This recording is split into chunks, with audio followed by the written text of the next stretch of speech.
aí, tudo bem? Você que é pai, mãe de criança autista, de criança PCD, de criança com doenças raras, nós estamos aqui no nosso podcast. Sou Renato Loff, é uma ONG.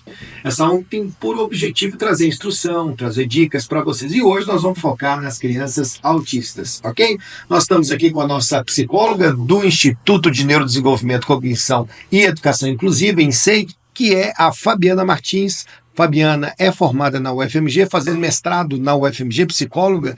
Obrigado pela tua presença aqui no nosso programa de podcast. Obrigada a você, Renato. Então, como o Renato falou, né, eu sou psicóloga, estou fazendo mestrado no programa de Psicologia, Cognição e Comportamento pela UFMG. Meu foco de atendimento principal são os pais, né, são as famílias de forma geral, mas principalmente os pais. Bacana.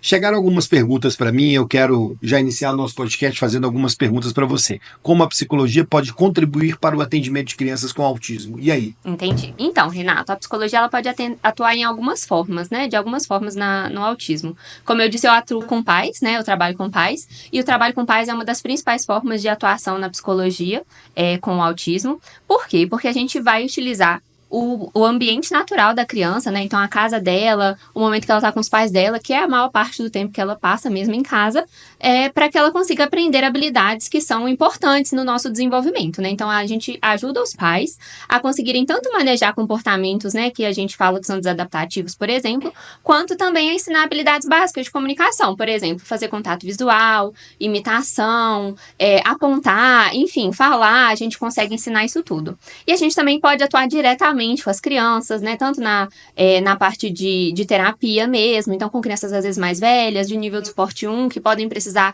de um suporte terapêutico, quanto com crianças mais novinhas também ainda nessa estimulação precoce. Então a psicologia ela pode atuar de diversas formas aí no autismo. Bacana. Você falou com relação a nível de suporte, tem gente que infelizmente recebeu o diagnóstico, né? Uhum. Enfim, e no momento quando recebe a pessoa fica um pouco preocupado, o pai ou a mãe, né? Querendo ou não, traz um pouco de preocupação, né? E quando você fala de nível de suporte, você quer explicar para o pessoal, já aproveitando aqui que você tem muita habilidade, o que seria nível de suporte 1, 2 e 3? Tá.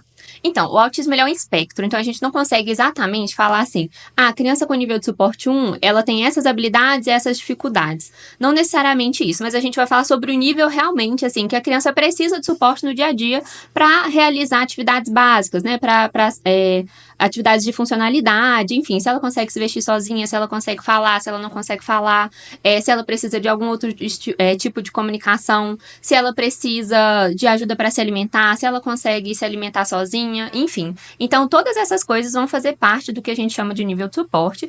E aí, o autismo, ele não é dividido em níveis, assim, por exemplo, grave, leve, ou então moderado, severo, né? A gente chama o autismo de nível de suporte por conta disso mesmo. Porque não tem como a gente dizer exatamente o que uma criança de nível 1 de suporte vai fazer e o que uma criança de nível 3 de suporte vai fazer. Aí a gente fala que é nível 1, 2 e 3 de suporte, né? Sendo o nível 1 de suporte mais baixo, que precisa de menos suporte, e o nível 3 que precisa de mais suporte. Ok, bacana. É só para esclarecimento. Lembrando também que o autismo não é uma doença, passa a ser uma situação um pouco mais complexa a partir do momento que é o transtorno do espectro autista. O transtorno já traz prejuízo, né?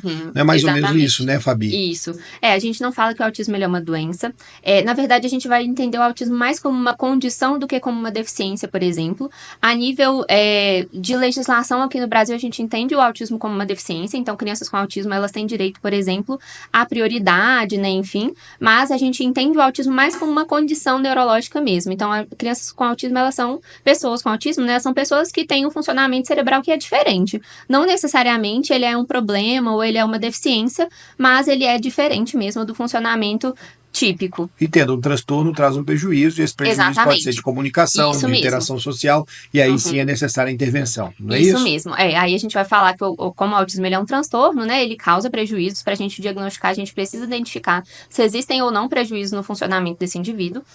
E aí os prejuízos do autismo, né, assim, a característica do autismo está associada à dificuldade com interação e comunicação social e à presença de padrões restritos e repetitivos de comportamento, né? Então, a gente percebe muitas vezes que as crianças com autismo, elas podem ter aquilo que a gente chama de hiperfoco, né? Então, isso é um padrão restrito de comportamento. Uma rigidez também. Que está associado ao que a gente chama de rigidez cognitiva, que tem uma preferência maior por rotina, por exemplo. Então, essas questões estão associadas a essas características do autismo.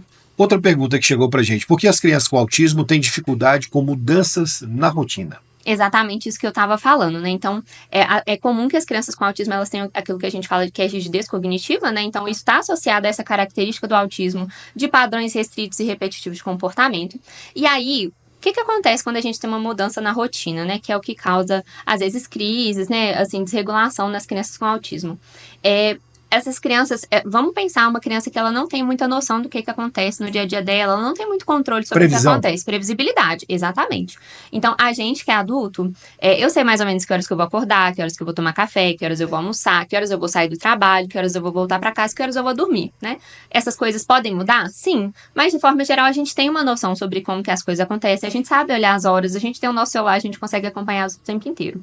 Agora, as crianças com autismo, principalmente, né, elas têm uma dificuldade, porque quando não acontece essa previsibilidade, isso sai um pouco disso que a gente está falando de um padrão restrito, de um padrão que é repetitivo. E a repetição, ela traz segurança. Quando a criança não tem muita noção de quando as coisas vão acontecer, de como as coisas vão acontecer, a repetição é o que traz essa segurança, né? Então, todos os dias, quando eu vou para a escola, eu passo por esse caminho. Isso me traz segurança. Agora, se em algum dia esse caminho muda, eu não tenho mais essa segurança. Então, alguma coisa de errado pode ter acontecido, eu me sinto inseguro mesmo.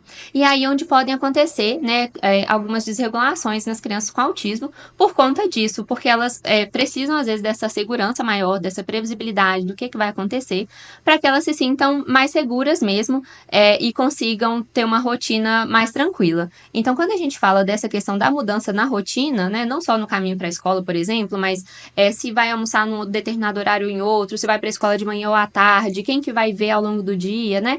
Então, todas essas questões, quando a gente tem todos os dias acontecendo uma coisa, a gente cria um padrão que é seguro, né? Então, se acontece uma coisa fora desse padrão, eu saio da minha sensação de segurança. Então, é por isso que, geralmente, as crianças com autismo, elas tendem a ter dificuldades com mudança na rotina, o que não é necessariamente 100% certo, não é todas as crianças que vão ter, mas é muito comum. E a dica para os pais, então, é trabalhar numa situação de previsibilidade, de condicionando essas crianças com relação a essa segurança maior do passar do dia. Exatamente. Outra pergunta que chegou foi: como os pais podem fortalecer o vínculo com crianças autistas no seu dia a dia? Como é que é isso? Como é essa construção desse vínculo aí com as crianças autistas? Então, o vínculo ele é uma necessidade muito importante do ser humano, né? A gente nasce e precisa ter vínculo, ter conexão com outros seres humanos, é isso que fornece nossa segurança também, né? Enquanto indivíduo. Então, a gente precisa ter essa sensação de conexão com outro ser humano, geralmente é com os nossos cuidadores principais, com o nosso pai, com a nossa mãe, enfim. E aí, às vezes, na rotina, né, assim, no cansaço da rotina, a gente acaba deixando isso um pouco de lado. Então, acontecem muitas coisas, a gente tá cansado, estressado, não consegue manter uma rotina que inclua também momentos de vínculo, momentos de carinho, momentos de atenção com as crianças. Isso pode, inclusive, gerar comportamentos problemáticos, né, relacionados à falta de atenção mesmo. E nesse caso, não é que a criança tá chamando a atenção porque ela quer nos manipular, nem nada do tipo. E sim porque a atenção é muito importante.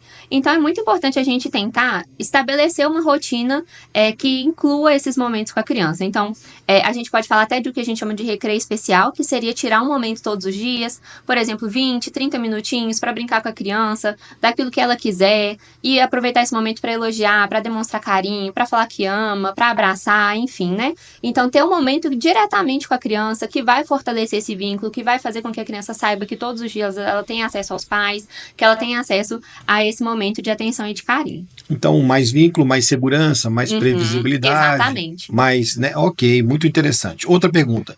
Posso utilizar castigos e punições quando a criança se comporta mal? Muito boa essa pergunta, né? Culturalmente a gente utiliza muito, a gente aprendeu com os nossos pais, né? A colocar no cantinho do pensamento, por exemplo. Mas uma coisa que a gente precisa muito pensar sobre a punição, principalmente, ela está ensinando um comportamento adequado, né? A gente pune a criança, às vezes, por exemplo, por derramar um copo de água, né? Então, a criança derramou, eu xingo ela, eu posso colocar ela de castigo, ela vai perder algum privilégio, mas isso não está necessariamente ensinando o comportamento correto, né? E aí a gente tem muitos adultos que até hoje fazem alguma coisa errada, assim, ficam se sentindo muito mal, às vezes, mas não sabem como resolver seus problemas. E a gente precisa que as crianças consigam resolver seus problemas, né?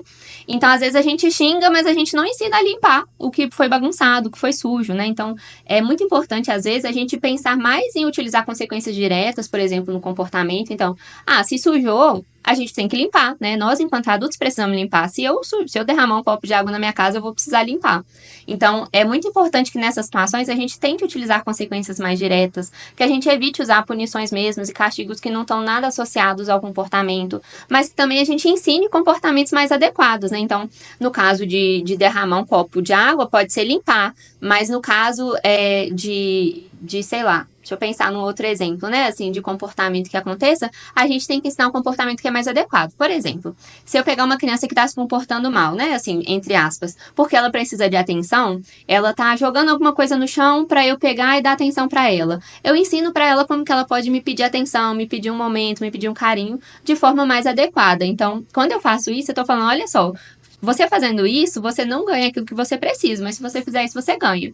Então, a gente precisa mostrar isso. O que é o adequado de se fazer, como que você pode obter a função desse comportamento, né, a necessidade que esse comportamento está expressando, de forma que seja mais adequada, que não expresse risco para outras pessoas, que não faça com que as outras pessoas também se sintam mal de alguma forma, né, porque a gente pode acabar.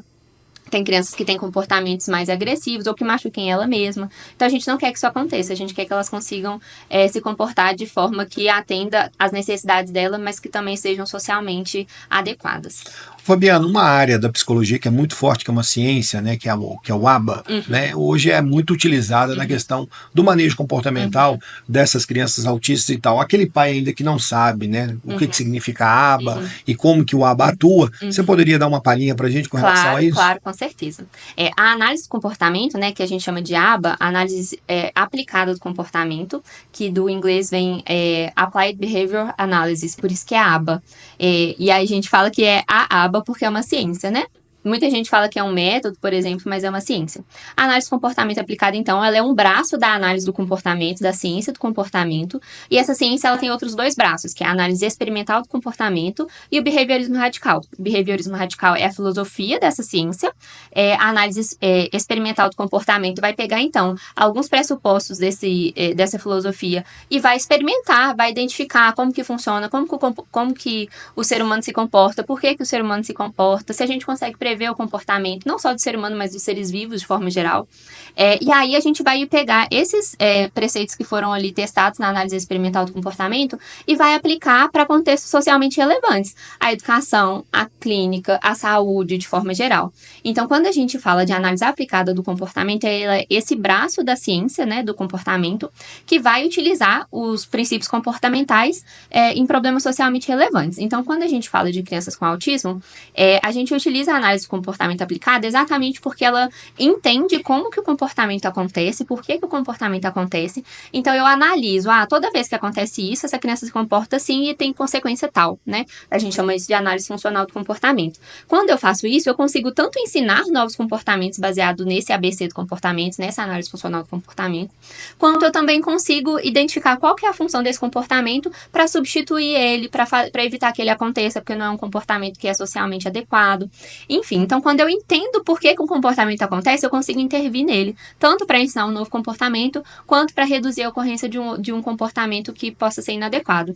É por isso que a análise do comportamento ela é tão interessante para crianças com autismo e ela tem sido muito estudada realmente, ela tem conseguido ensinar habilidades básicas de comunicação, de interação social e também em outras áreas, né, auxilia muito na aprendizagem dos alunos com autismo e sem autismo. Então, de forma geral, a análise do comportamento ela não é necessariamente só utilizada no autismo, ela não é uma intervenção para o autismo, mas ela é uma base que tem ganhado muita força nas intervenções com autismo porque ela consegue explicar bem o comportamento humano e criar intervenções a partir disso. Muito legal, viu?